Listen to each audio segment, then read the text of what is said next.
I will say, it's not a particularly secure building, and I didn't want to say this, but this is why we have to have all of the attributes of what we're planning at the White House. It's actually a larger room, and it's much more secure. It's drone-proof, it's bulletproof glass. We need the ballroom. That's why Secret Service, that's why the military are demanding it.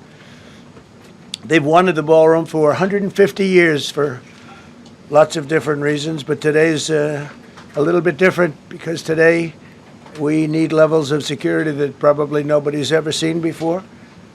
But everyone owes a tremendous debt of gratitude to the courage of law enforcement, the law enforcement, and working with the D.C. police. And we just spoke with the mayor. And when we're finished, the police chief is going to take over and discuss it also from their viewpoint. But they also performed exactly as they were supposed to. And you see the attacker in different positions, but you also see the attacker totally subdued and under control. So as you know, this is not the first time in the past couple of years that our republic has been attacked by a would-be assassin who sought to kill. In Butler, Pennsylvania, less than 2 years ago, you all know that story. And in Palm Beach, Florida, a few months after that, we came close. We really had, again, we had some great work done by law enforcement. But in light of this evening's events, I ask that all Americans recommit with their hearts in resolving our difference peacefully. We have to resolve our differences. I will say, you had Republicans, Democrats, independents, conservatives, liberals, and progressives. Those words are interchangeable, perhaps, but maybe they're not. But yet everybody in that room, big crowd, record-setting crowd. There was a record-setting group of people. And there was a tremendous amount of love and coming together. I watched, and I was very, very impressed by that.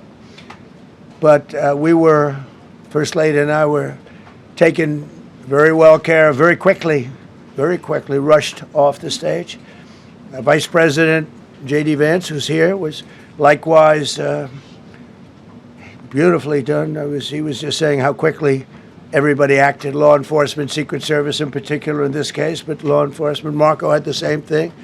Pete was there. Pete didn't want any help. He didn't want anybody to help him. He doesn't want anybody to help him, but he did get some, didn't you? It's always shocking when something like this happens. Happened to me a little bit, and that never changes. The fact we were sitting right next to each other, First Lady on my right, and I heard a noise and sort of thought it was a tray. I thought it was a tray going down. I've heard that many times, and it was a pretty loud noise. And it was from quite far away. He hadn't breached the area at all. They really got him. But so it was quite far away, but it was a gun. And some people really understood that pretty quickly. Other people didn't. I was watching to see what was happening. Probably should have gone down even faster. Melania was very cognizant, I think, of what happened. I think she knew immediately what happened. She was saying, that's a bad noise. And we were whisked away along with other people, but we were really whisked away. And again, the performance of the Secret Service and the police, all of the law enforcement, I thought was really good. So it was very quick. There wasn't a lot of time to be thinking because it was a matter of seconds before we were out the door and gone into an area. We very much, and you wanted to too, we very much wanted to continue it because I don't like to let these sick people, these thugs, these horrible, horrible people change the fabric of our life, change the course of what we do. So we held out. You were there. We held out right till the end, but they didn't want to take a chance, and I understand there was protocol. But we're going to be doing one hopefully within the next 30 days or sooner, and I am ready, willing, and able. And I was all set to really rip it. And I said to my people, this would be the most inappropriate speech ever made if I said what. So I'll have to save it. I don't know if I could ever be as rough as I was going to be tonight. I think I'm going to be probably very nice. I'll be very boring the next time, but we're going to have a great event. And you did a fantastic job. Thank you very much. Peter, go ahead. Thank you, President Trump. There's a report in the New York Post that this assailant assembled his weapon somewhere on site at the hotel. What do you think about that? And I ask respectfully, why do you think this keeps happening to you? Well, you know, I've studied assassinations, and I must tell you, the most impactful people, the people that do the most, you take a look at the people, Abraham Lincoln, I mean, you go through the people that have gone through this, where they got them. But the people that do the most, the people that make the biggest impact, they're the ones that they go after. They don't go after the ones that don't do much because they like it that way. And when you look at the people that have either, whether it was an attempt or a successful attempt, they're very impactful people. Just take a look at the names there, the big names. And I hate to say I'm honored by that, but I've done a lot. We've done a lot. We've taken this country, and we were a laughing stock for years, and now we're the hottest country anywhere in the world. We've changed this country. And there are a lot of people that are not happy about that. So I think that's the answer, Peter. And after Butler, your team for a while rethought outdoor events. Yeah. Do you think that you now need to rethink No. indoor Well, events? but then you just don't do events. No, I can't do that. I have to, it is what it is. We have to do it. The room was very, very secure. You know, he charged from 50 yards away, so he was very far away from the room. And what did you think when you saw the video of how fast he was running? He was moving. He was really moving. And the reaction time was great. Boy, those guys, they had their guns drawn literally by the time he was there. They were shooting. That's right. I thought they were very impressive. And if I didn't, I'd let you know, I'm not going to be, I would not stand for that. No, I thought they were very impressive. Thank you, President Trump, and thank you for updating us on the Thank you. suspect earlier. Were you aware of any threats? Was your team aware of any threats beforehand? And do you believe you were the target of this tonight? I guess. I mean, these people they're crazy. They're crazy, and you never know. He was very far away from me. He had to go through a lot. We had resources all over. We had resources sitting at tables, literally in disguise, sitting maybe at your table, who knows? But we had people all over the room, so he had a long way to go. That was really a first line of defense, and they got him. And they really, they acted incredibly.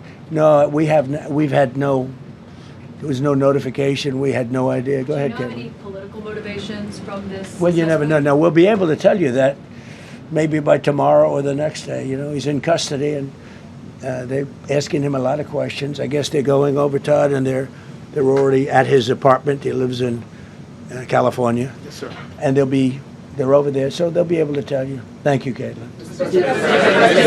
President Trump, did the suspect say anything, or was he wearing anything that would allege some type of motive here? Nothing. No, I mean, he was a guy who looked pretty evil when he was down. They had him down. He was fighting hard. He was in my opinion, a sick person. Who would do that but a sick person? But I think you're going to find everything about him. No reason to talk about it now. But tomorrow at this time, long before this time, you're going to know a lot of things about him. They seem to think he was a lone wolf, and I feel that too. Are you concerned about U.S. Secret Service protection ability? We saw several of the detailees take minutes to be escorted out of the room.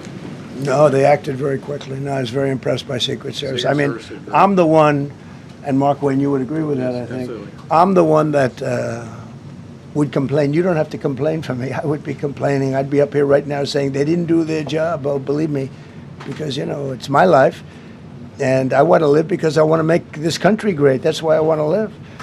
But when you're impactful, they go after you. When you're not impactful, they leave you alone. Okay, a couple of more. Go ahead, please. Is there any indication that this shooting could have been linked to the war in Iran? I don't think so, but you never know. We're going to know a lot. We have the best people in the world working on it, and we're going to know a lot. Please. Mr. President, there's a lot. You, as well as some of us who have covered Butler, experienced another horrific day 2 years ago. Yeah. what felt similar? You know, you had the First Lady with you today. What felt different? And you have another 2+ years in office. Are you concerned about something like this happening Well, I again? can't be concerned. I can only get great people. They did the job, in my opinion, a much better job than Butler. Butler had one weak spot that we all know about. Somebody should have been up there. But even Butler, we had our sniper on our side within 4.2 seconds from a distance of about 400 yards, one shot, and he was gone. And if he didn't do it, now, you know, he's David. His name was David.